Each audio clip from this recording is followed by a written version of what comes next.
Hey, how's it going? It's Johnny 5. Uh, yep. I haven't done a video in a really long time. I apologize for that. I've had a few things happen in my life that kind of prolonged my other projects, but um, that's all, mostly in the past now. So, one of the things that I was doing was finishing up my Volkswagen Bug, 66 Volkswagen Bug that I had a bunch of work to do on it and wrap it up. So, that and a couple other things came out. So anyway, um, I want to get back into this diesel Kubota diesel electric project. Last time I was fitting it into the Hilux, and I came to this conclusion that I, well, I'll be really honest with you. That truck runs flawless. It has no problems. It's my daily. And I got to this point where I'm like, I really don't want to touch that truck. I don't want to mess with it at all. It works perfect. Just leave it alone. I've been driving it for 3 years. And so, that being said, I have another Hilux here that a friend of mine gave me. He was tossing it away, so I picked it up and started resurrecting it. And I'm going to turn this one into a rock crawler. Just purely off-road, well, street too, but mostly a crawler, like a extreme overlander, I guess you would call it, and go that route. And so, of course, I'm going to make this thing electric. I mean, that's what I do. You know, I want to do these projects with the electric stuff only if it makes the vehicle better. So, and what I mean by that is there a benefit to doing the electric drivetrain? And then what are the benefits, and is there a way that overcomes or overweighs the benefits of having a gas or diesel engine just directly drive this stuff? And so, that being said, when it comes to rock crawling, smooth throttle and smooth operation is really, really important. That's what electric motors are really good at. So, I want to take that opportunity and use that, but also I want to be able to travel 300-400 miles a day, maybe more. So comes the gasoline or diesel engine, and I started thinking, why don't I just take that whole diesel electric power plant and just put it in this truck instead, and make this truck a pure hybrid truck, to where I have an electric motor driving the drivetrain. I'm going to be running a leaf motor through a double transfer case to the front and rear end, and then have the Kubota diesel driving that BMW generator, and have it basically full time running, and having it charge a relatively small pack, a real hybrid battery pack, and again make it a true hybrid.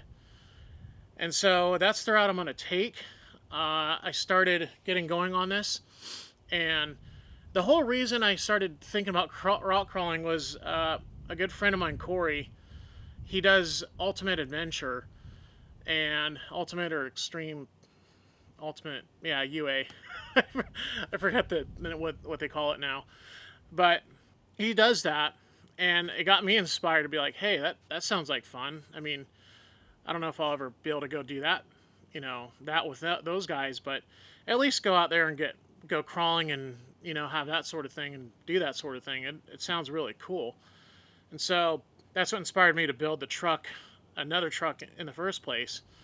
And then, the thought of like, heck, let's make this thing a real hybrid and run diesel, and then kind of the best of both worlds. I have that nice smooth power and torque with the electric motor driving the transfer cases, so that way when I'm crawling up the hill, my throttle control is just absolutely crisp. It's, nice linear torque. And then when I'm on the highway or, cross countrying with the thing, that diesel engine will be on full time, keeping up with the battery pack to keep it charged. And then that gives me this, again, a benefit of both worlds. So, and also, my fuel economy is probably going to be pretty decent considering what, I'm going to be spinning 37s on this.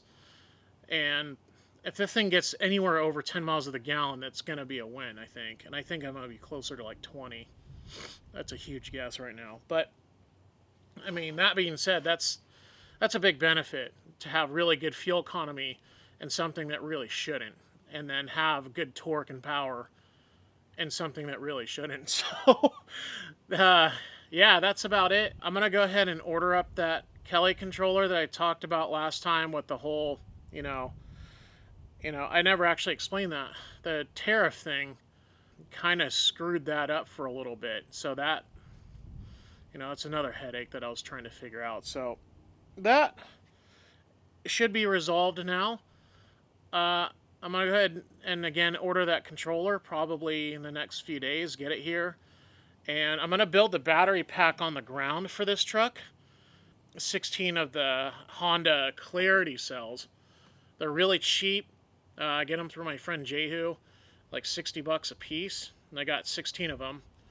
And then parallel 2 of them together, series the pack up to 96S. So it's a 400 volt system. It's about 16 usable kilowatt hours, but again, since it's a true hybrid, I don't care. That's fine. That's enough to let the diesel engine be off while I'm crawling up some of the crawl sections, because it's only a couple miles of crawling, and I'll probably use like 2 or 3 kilowatt hours doing that. And then when I get to the top, fire up the diesel, charge it back up, and then carry on down the dirt road or whatever I'm doing.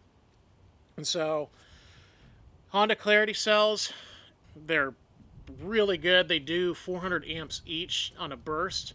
I'll have 800 total, which I didn't talk about the motor I want to use. Speaking of how much current I need, I'm not going to use a Tesla motor in this. I'm going to use a Nissan Leaf.